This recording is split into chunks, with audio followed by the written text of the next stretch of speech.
जिंदाबाद जिंदाबाद जिंदाबाद, भारतीय जनता पार्टी जिंदाबाद जिंदाबाद जिंदाबाद। भारतीय जनता पार्टी आज विश्व का सबसे बड़ा राजनीतिक संगठन बन चुकी है। 1951 से जो उसने यात्रा प्रारंभ करी थी और आज विश्व का सबसे बड़ा राजनीतिक दल बनकर के भारतीय जनता पार्टी उभर करके आई। लगभग 15 करोड़ से ज्यादा इसके सदस्य हैं। लेकिन भारतीय जनता पार्टी हमारे ऐसे पुरोधा डॉक्टर श्यामा प्रसाद मुखर्जी, जिन्होंने देश की राष्ट्र की अखंडता को बनाए रखने के लिए, राष्ट्रवाद को मजबूत करने के लिए, धारा 370 समाप्त करने के लिए अपने जीवन का बलिदान दिया और देश का उद्योग मंत्री रहते हुए देश के विकास की योजना रखी, ग्रामोद्योग की योजना रखी।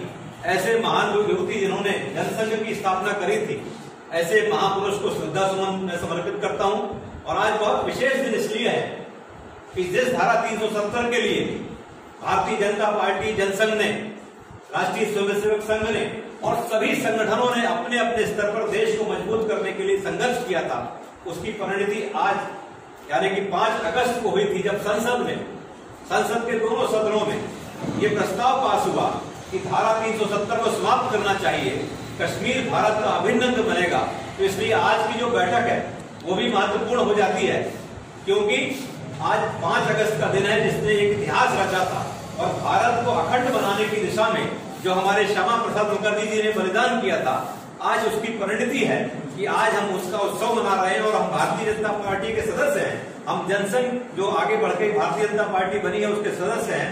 इस नाते हम सब यहाँ पर एकत्रित होकर के आज उस महापुरुष को याद कर रहे हैं जिन्होंने कश्मीर में एक देश में 2 निशान, 2 विधान, 2 प्रधान की लड़ाई में अपने प्राणों की आहुति दी थी और आजादी के बाद ऐसे बलिदानी बने थे जिन्होंने राष्ट्र को मजबूत करने का काम किया। ऐसे महापुरुष को हम नमन करते हैं। साथ ही साथ ऐसे पंडित दीनदयाल उपाध्याय जिन्होंने घर घर जाकर के संगठन को मजबूत किया और अंत्योदय का, एकात्म मानववाद का दर्शन दिया कि जब तक हमारे पूरे विश्व में, हमारे देश में जब तक एक एक व्यक्ति को अनाज नहीं मिलेगा, मकान नहीं मिलेगा, इलाज नहीं मिलेगा, पढ़ाई लिखाई नहीं मिलेगी, सम्मान नहीं मिलेगा, तब तक हमारा देश खुशहाल नहीं रह सकता।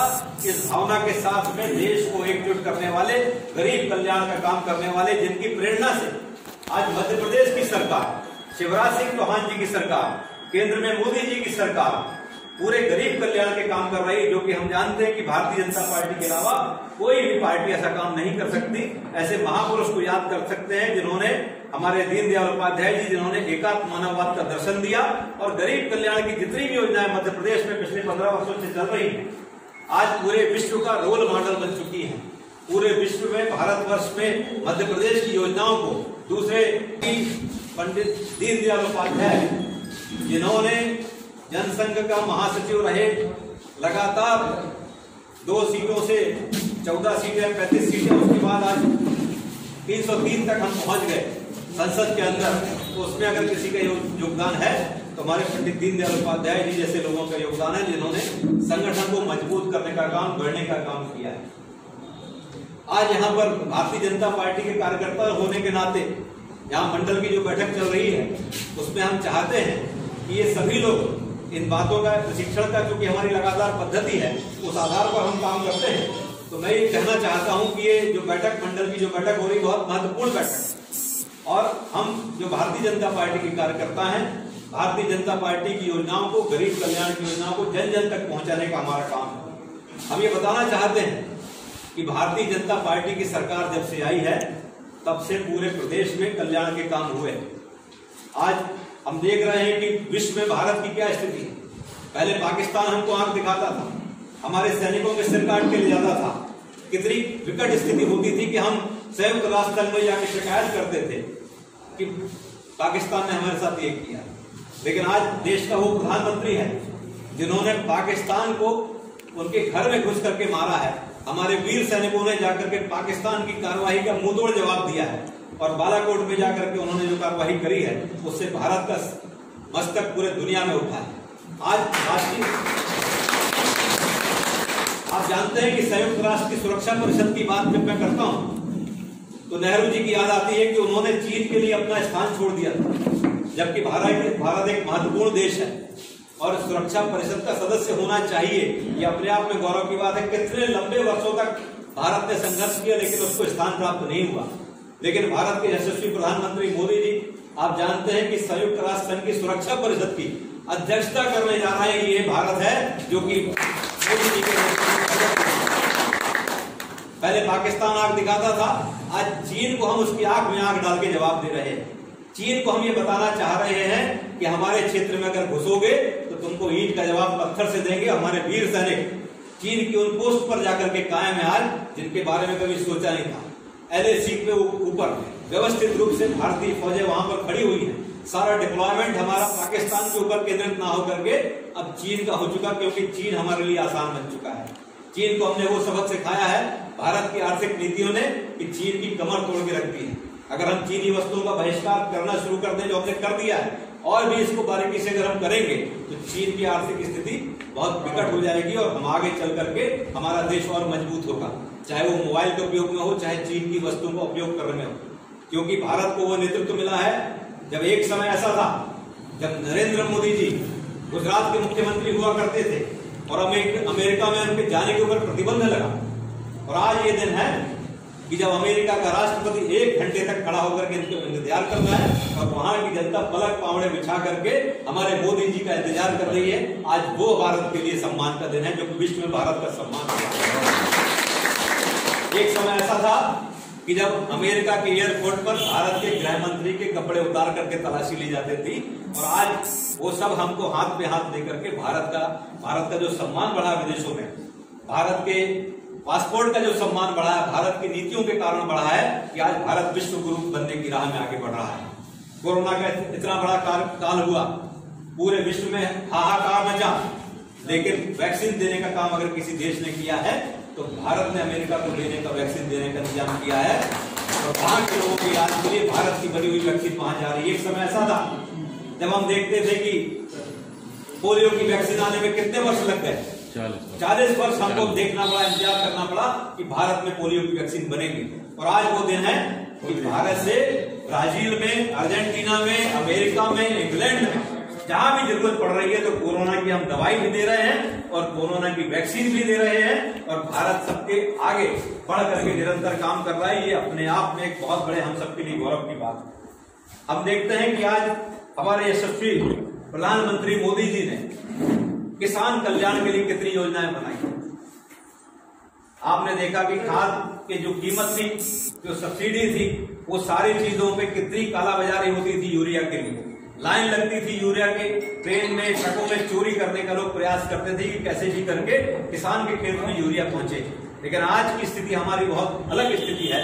आज इतनी महंगाई होने के बाद भी हम 1200 रुपए का ही यूरिया लोगों को दे रहे हैं, 1200 रुपए की खाद दे रहे हैं। ये हमारी मोदी जी की सरकार है, हमारी शिवराज जी की सरकार है जो ये काम कर रही है। किसान कल्याण के लिए आपने देखा कि जो गरीब किसान है, छोटा किसान है, उसके खाते में 6000 रुपए की राशि, किसान सम्मान निधि की राशि एक एक गांव में एक एक किसान के खाते में आ रही है।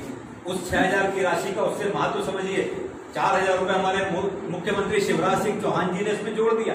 10,000 रुपए की राशि उनके खातों में सीधे आ रही है।